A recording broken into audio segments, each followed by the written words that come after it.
চতুর্থ মেয়াদে BCB president হলেন নাজমুল হাসান পাপন। তিনি জয় করেছেন সবার মন।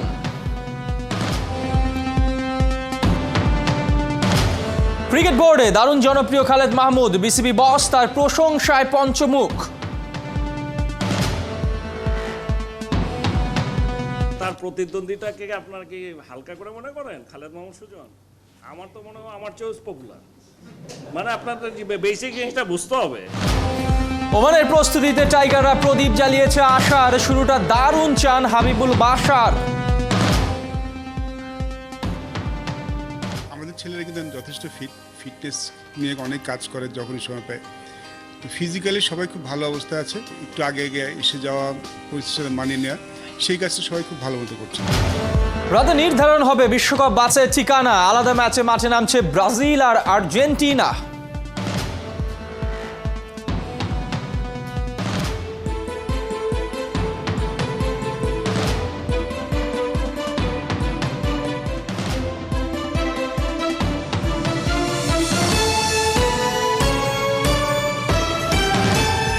স্বাগত ৭১ খেলা যুগে আপনাদের সঙ্গে আছি আমি এহতিশাম সবুজ। প্রত্যাশিতভাবেই টানা চতুর্থবার বিসিবি সভাপতির দায়িত্ব পেলেন নাজমুল হাসান পাপন। নির্বাচনের পর তিনি সভায় বসেন নবনির্বাচিত পরিচালকরা। সবাই পাপনকেই সভাপতি হিসেবে বেছে নেয়। দায়িত্ব নিয়েই পরবর্তী ৪ বছরের পরিকল্পনার কথা জানিয়েছেন বিসিবি সভাপতি। বাংলাদেশ দলকে ওডিআই র্যাঙ্কিংয়ে 5-এ নিয়ে আসাই তার মূল লক্ষ্য। রহমান পিয়ারের রিপোর্ট।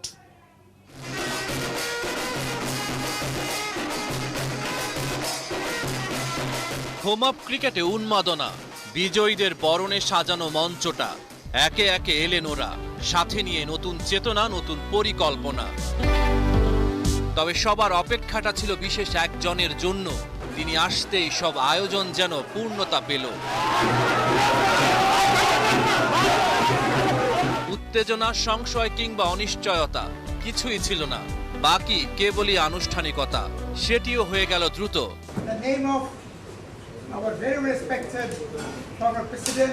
নাজমুল হাসান নতুন করে পেলেন পুরনো দায়িত্ব। পাপন আবারও বিসিবি সভাপতি। নতুন মেয়াদের পরবর্তী ৪ বছরের পরিকল্পনা ঠিক করেছেন তিনি। টাইগারদের ওডিআই র্যাঙ্কিং এর 5-এ নিয়ে আসার লক্ষ্যটা পূরণ হবে কি? আমরা 7 নম্বরে এসেছি। আমরা দুটো ওয়ার্ল্ড চ্যাম্পিয়নের উপরে আছি, শ্রীলঙ্কা এবং ওয়েস্ট ইন্ডিজ। তারা বিশ্ব চ্যাম্পিয়ন হয়েছিল, তাদের উপরে এখন পর্যন্ত আছি। নেক্সট টার্গেট অবশ্যই হবে আমরা 5-এ যাওয়া। 5-এ যদি টার্গেটটা হচ্ছে যে আমরা যদি 5 নম্বরে যেতে পারি, তাহলে ওই জায়গাটায় যাওয়ার জন্য যেই কাজটা করতে হবে, তারপর সেটা যদি আমরা করে ওখানে যেতে পারি, সহজে আমাদেরকে আর নিচে নামতে হবে না। এই হলো বেসিক অবজেক্টিভ। সো নেক্সট টার্গেটই হচ্ছে 5 নম্বরে যাওয়া যায় কিভাবে। 3টা কাজ পাবে অগ্রাধিকার। শেখ হাসিনা ক্রিকেট স্টেডিয়াম, গঠনতন্ত্র সংশোধন, আঞ্চলিক ক্রিকেট অ্যাসোসিয়েশন বাস্তবায়ন পাপনের অঙ্গীকার। শেখ হাসিনা স্টেডিয়াম, এটা আমাদেরকে যত দ্রুত সম্ভব আমাদের এটা চালু করতে হবে। কারণ আমরা যে বিশ্বকাপে যে পার্টিসিপেশনের কথা বলেছি, ওখানে কিন্তু এটা দেখানো আছে। কনস্টিটিউশন নিয়ে আমাদের কাজ করতে হবে। We need to bring certain changes in the constitution. যার আদর্শ হৃদয়ে ধারণ করে প্রতিটা মুহূর্তে এগিয়ে চলার শক্তি, সেই মহাপুরুষকে বিসিবি সভাপতির শ্রদ্ধাঞ্জলি। পাপনের দক্ষ নেতৃত্বে বঙ্গবন্ধুর সোনার বাংলায় বাজবে ক্রিকেটের জয়ধ্বনি। রহমান পেয়ার, ৭১। কেউ তাকে বলে ফাইটার, কেউ বলে চাচা, তবে সব ছাপিয়ে তার পরিচয় নিখাত ক্রিকেটের এক মানুষ। খালেদ মাহমুদ সুজন খেলোয়াড়ি জীবন কিংবা সংগঠক সবখানেই নিজেকে বিলিয়ে দিচ্ছেন ক্রিকেটের মায়াতে। ক্রিকেটের প্রতি তার নিবেদন মন কেড়েছে বোর্ড সভাপতিরও। তাই তো নতুন মেয়াদে দায়িত্ব নিয়ে সুজনের প্রশংসায় পঞ্চমুখ নাজমুল হাসান। কোচরা যারা কাজ করছে ওরা তো 2 বছর পর আবার চলে যাবে, এটাও আমি জানি। তারা তো এই দেশের প্রতি ফিলিংস দিয়ে কাজ করে না, যেই ফিলিংসটা নিয়ে আমি মাঠে যাই। বুকের ভেতর ধারণ করা কথাগুলো বলছিলেন অকপটে। জীবনটা যিনি বিলিয়ে দিচ্ছেন দেশ মাতৃকার পরে। খালেদ মাহমুদ সুজন যেন ক্রিকেটেরই প্রতিচ্ছবি। চিন্তায়, চেতনায়, মননে কিংবা অস্তিত্বে ক্রিকেটটাই জড়িয়ে আছে যার সর্বাঙ্গে অনুভূতি, বিশ্বাসে। Now that's going to be very close. So close it's out. সেই ১৯৯৯ বিশ্বকাপ, যেখান থেকে বিশ্ব দরবারে বাংলার উত্থান, সেখানে তিনি ছিলেন সূতিকাগার কিংবা নায়ক রূপকথার। ব্যাটে বলে পারফরমেন্স সুজন হলেন বাংলার ফাইটার। তাকে ভাবতেই মুলতান টেস্টটা ফিরে আসে আক্ষেপের বিষাদ জলে। সুজনের নেতৃত্বেই ঐতিহাসিক টেস্ট জয়ের একেবারে দ্বারপ্রান্তে গিয়েছিল বাংলাদেশ। ক্রিকেটার সুজনের অবদান মনে করতে গেলে এই দুইটা ম্যাচই যথেষ্ট। শত ক্রিকেটারের মাঝে তাকে করবে শ্রেষ্ঠ। বেলা গড়িয়ে যখন তিনি বিসিবির পরিচালকের আসনে ক্রিকেট উন্নয়নের দায়িত্বে, এখানেও লেটার মার্ক বারে বার। একা হাতে সামলে যাচ্ছেন কত কত দায়িত্ব। নির্বাচনের ব্যালটেও বিশাল ব্যবধানে জয়। বোর্ড সভাপতি তো বরাবরই তার কাঁধে আস্থার হাত রাখেন চরম বিশ্বস্ততায়।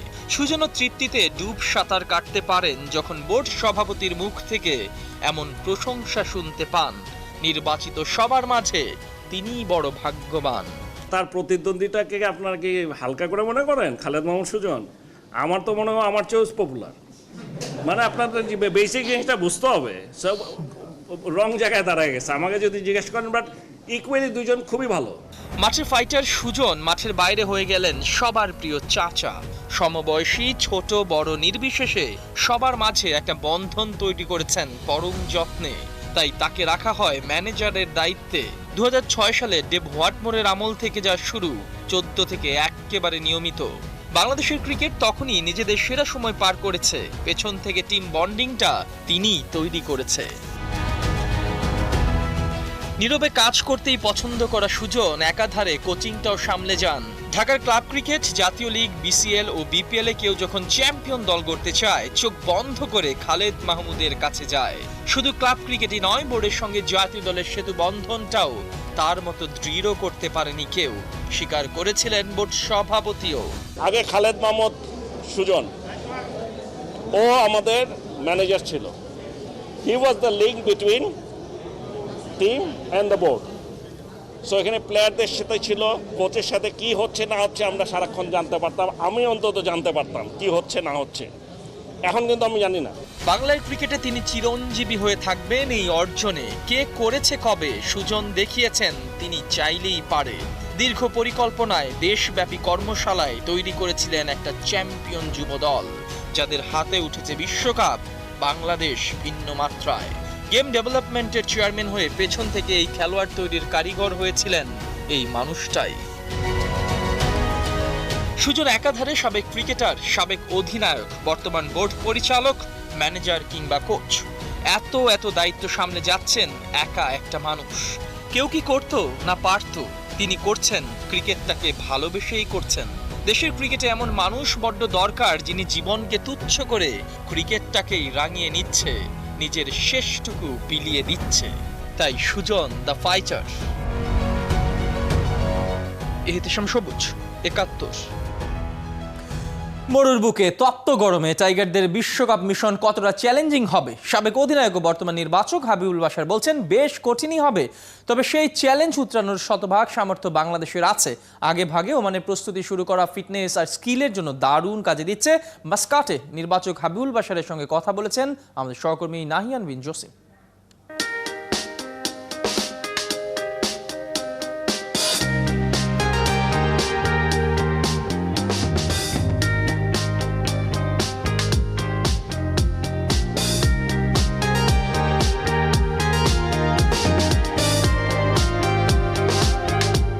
মডার্ন ক্রিকেটে ফিটনেসের কোনো বিকল্প নেই। বিশ্বকাপে ক্রিকেটারদের ফিটনেস তো আরও শতভাগ হওয়া চাই, কিন্তু নির্বাচক হাবিবুল বাশারকে মনে হচ্ছে ফিটনেস নিয়ে আরও বেশি সিরিয়াস।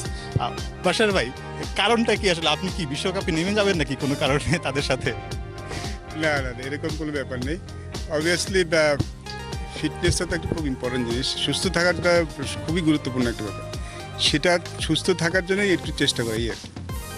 আপনার ফিটনেসের হয়তো বা খুব বেশি দরকার হবে না এই বিশ্বকাপে, কিন্তু ক্রিকেটারদেরকে আসলে কেমনটা দেখছেন? তারা মানিয়ে নিতে পেরেছে কতটা? চ্যালেঞ্জিং হবে ডেফিনেটলি। এখানকার গরমটা একটু অন্যরকম, অত হিউমিড না, বাট গরমটা কিন্তু খুব লাগে আর কি। তো আমাদের ছেলেরা কিন্তু যথেষ্ট ফিটনেস নিয়ে অনেক কাজ করে যখনই সময় পায়। তো ফিজিক্যালি সবাই খুব ভালো অবস্থায় আছে। একটু আগে এসে যাওয়া, পরিস্থিতির সাথে মানিয়ে নেওয়া, সেই কাজটা সবাই খুব ভালো মতো করছেন।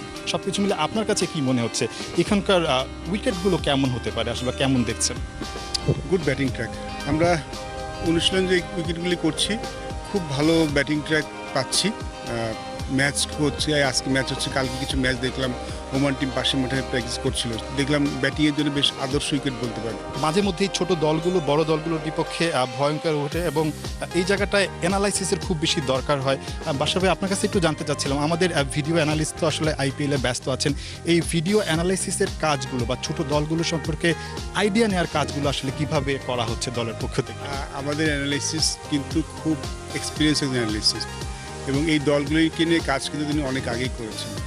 যদিও তিনি এখন আইপিএল টিমের সাথে ব্যস্ত আছেন, কিন্তু Oman, Scotland, PNG, Papua New Guinea, যা এই দলগুলির সম্বন্ধে ইনফরমেশন কিন্তু আমরা পেয়ে গেছি, ওর মাধ্যমে আমরা পেয়ে যাচ্ছি, এবং খেলা যখন ও তো জয়েন করে ফেলবে আমাদের সাথে, তো খেলা হওয়ার আগে কিন্তু আমরা মোটামুটি একটা ধারণা পেয়ে যাব, যেহেতু আমাদের অ্যানালিস্ট আইপিএল আছে এবং সেখানেই খেলা হবে, তো এখানে ভেন্যু উইকেটগুলি কিন্তু আমরা সম্বন্ধে খুব ভালো একটা ধারণার কাছ থেকে পেয়ে যাবো। 4 জনের মতো ক্রিকেটার আছে যাদের সঙ্গে আপনি নিজেও খেলেছেন, 6 জন ক্রিকেটার আছেন একেবারেই প্রথম বিশ্বকাপ, আপনাকে পেয়েছে, তারা নিঃসন্দেহে ভাগ্যবান। আপনার কাছ থেকে টিপস নিচ্ছে কিনা বা আপনি আসলে তাদেরকে কী ধরনের সাহায্যগুলো করছেন? না, বেসিক্যালি আমরা এক্সচেঞ্জ করি আমাদের অভিজ্ঞতাটা, আর বড় আসলে কীরকম মানসিক চাপ ফেস করতে হতে পারে সেটা নিয়ে আসলে বেশি আলাপ করি। পারফরমেন্স ওদের খুব ভালো, এবং ওরা খুব ট্যালেন্টেড ক্রিকেট আমাদের দলে যারা এখন খেলছেন, তো ওদের সাথে আসলে বেসিক্যালি যখন বড় আসলে যায় একটা মানসিক চাপ তো থাকে, সেই পারফরমেন্সের চাপটা কীভাবে সামাল দিতে হয় সেটা নিয়ে বেশি আলাপ হয়। আমার জন্য শুভকামনা, বাংলাদেশ দলের জন্য শুভকামনা, ভালো থাকবেন। নিশ্চয়ই আবারও কথা হবে আপনার সাথে। হাবিবুল বাশার যেটি বলছিলেন, বাংলাদেশ বেশ ভালোভাবেই এই কন্ডিশনের সাথে ধীরে ধীরে মানিয়ে নিচ্ছে এবং যে দলগুলো আছে দলগুলো সম্পর্কে আস্তে আস্তে ধারণাও নিচ্ছে। বাছাই পর্ব পেরিয়ে বাংলাদেশ মূল পর্বেও এবার আগের যেই পরিসংখ্যান আছে বা ইতিহাস আছে সেটি নিশ্চয়ই বাংলাদেশ বদলে দিতে পারবে। ওমান এ দলের বিপক্ষে প্রস্তুতি ম্যাচে নামার আগে নিজেদের মাঝে ম্যাচ খেলেছে টিম টাইগার্স। ব্যাট হাতে আলো ছড়িয়েছেন আফিফ, সৌম্য, আর বোলিংয়ে উজ্জ্বল ছিলেন নাসুম আহমেদ। ক্রিকেটারদের প্রস্তুতির আপডেট ওমানের মাস্কাট থেকে জানাচ্ছেন আমাদের 3 সহকর্মী। একবার দুবার নয়, দানে দানে 3 দানেও ব্যাটিং ঝলক দেখাতে পারেননি Shamim Patwari. Inter squad practice ম্যাচে প্রতিটা ইনিংসেই সিঙ্গেল ডিজিটে আউট। মুশফিক 2বার ব্যাটিং করেও ফ্লোটা দেখাতে পারেননি, তবে সবার চেয়ে আলাদা সৌম্য সরকার। রিয়াসাত, ব্যাটিং পারফরমেন্সটা কিভাবে মূল্যায়ন করবেন সবার যারা ব্যাটিং করেছেন? যেই সৌম্য আসলে অনেক বেশি ব্যাটের সাথে বলের সংযোগ করতে পারে, সেই সৌম্যকে এক্সপেক্টেড সৌম্য আজকে এখানটায় ছিলেন। সো এটা অনেক বেশি ভালো নিউজ বাংলাদেশের জন্য।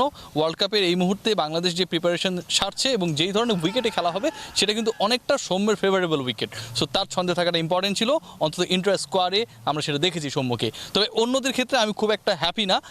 আপনি যেটা বলছিলেন শুরুতেই, শামীম পাটোয়ারি ব্যর্থ হয়েছেন, মুশফিকুর রহিম ব্যাট করেছেন 2বার, খুব একটা ভালো করতে পারেননি, অন্যরাও কিন্তু 2-3বার করে চান্স পেয়েছেন। তবে আমার কাছে মনে হয় যে এই সমস্যাগুলো ইতিবাচক, কারণ আপনি যদি শুরুতেই আপনার সমস্যাটা আইডেন্টিফাই করতে পারেন, মূল টুর্নামেন্টে যাবার আগে কিন্তু আপনি নিজেকে ওয়েল প্রিপেয়ার করতে পারবেন। এবং সবচেয়ে বড় ব্যাপার সেটা হচ্ছে নাসুম আহমেদ স্পিনাররা কেমন করে সেই প্রশ্ন ছিল। স্পিনার হয়ে কিন্তু নাসুম আহমেদ 4বার উইকেট পেয়েছেন, 4 জন ব্যাটসম্যানকে আউট করেছেন, যেটা আমার কাছে মনে হয় যে সাকিব সহ অন্য যারা আছেন দলের তাদের জন্য অনেক বেশি বুস্টিং হবে। সাম্প্রতিক সময় টাইগারদের সেরা স্পিনার নাসুম, সবশেষ 2 সিরিজে 10 ম্যাচে 16 উইকেট। নাসুমের বক্তব্য জানবো এই ম্যাচ শেষে তিনি কতটা হ্যাপি এবং এই কন্ডিশনের সাথে কতটা মানিয়ে নিয়েছে। আমার একটাই খেয়াল থাকে যাতে আমি আমার স্পেলে অন্তত যাতে 7-8টা বল আমি ডট করতে পারি, আমার এটাই টার্গেট থাকে আর কি। আমি এত কিছু নিয়ে চিন্তাও করি না বা এত ভাবিও না এই করব ওই করব, আমার একটাই চিন্তা থাকে আমি ডট বলে, এখন কী করা লাগবে ডট বলের জন্য আমি ওইটাই অ্যাপ্লাই করার চেষ্টা করি আর কি। মাঠের মধ্যে ব্যাটসম্যান দেখে আমি অ্যাপ্লাই করার চেষ্টা করি।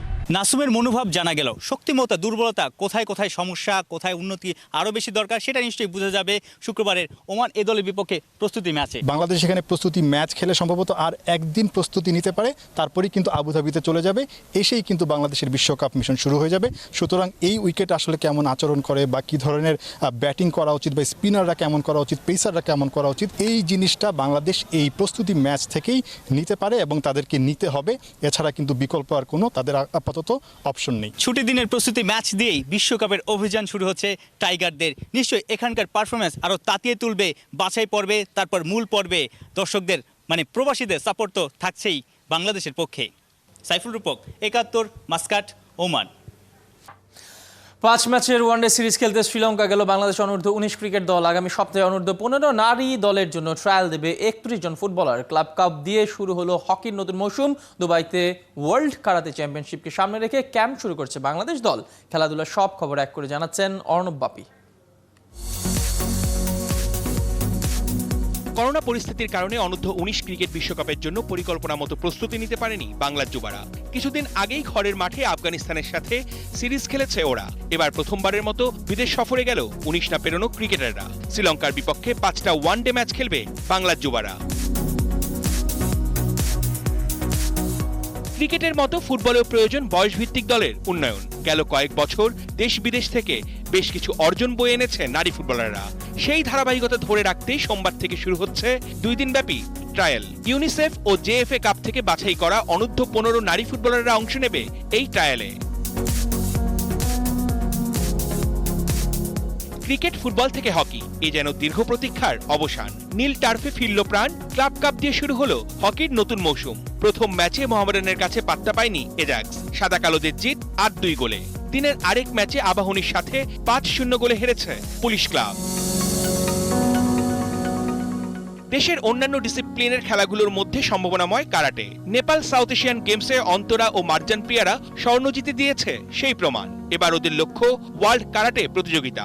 নভেম্বরে দুবাইতে বসবে এই আসর। মিরপুর ইনডোর স্টেডিয়ামে শুরু হয়েছে প্রশিক্ষণ ক্যাম্প। অর্ণব বাপি, 71। কনমেবল অঞ্চলের বিশ্বকাপ বাছাই পর্বের ম্যাচে ভেনেজুয়েলার মাঠে স্বাগতিকদের মোকাবেলায় নামবে 5 বারের বিশ্ব চ্যাম্পিয়ন ব্রাজিল। বাংলাদেশ সময় ভোর 5:30টায় শুরু হবে এই ম্যাচ। একই দিনে ভোর 5টায় প্যারাগুয়ের মাঠে খেলা কোপা আমেরিকার চ্যাম্পিয়ন আর্জেন্টিনার। এই ছিল এখনকার খেলা যুগে সরাসরি সংবাদের অনুষ্ঠান। দেখতে থাকুন 71 ফেসবুক পেজে এবং সাবস্ক্রাইব করুন 71 ইউটিউব চ্যানেলে। প্রতি মুহূর্তে আমরা জানাচ্ছি করোনা সর্বশেষ ভয় নয়, সচেতন জয়।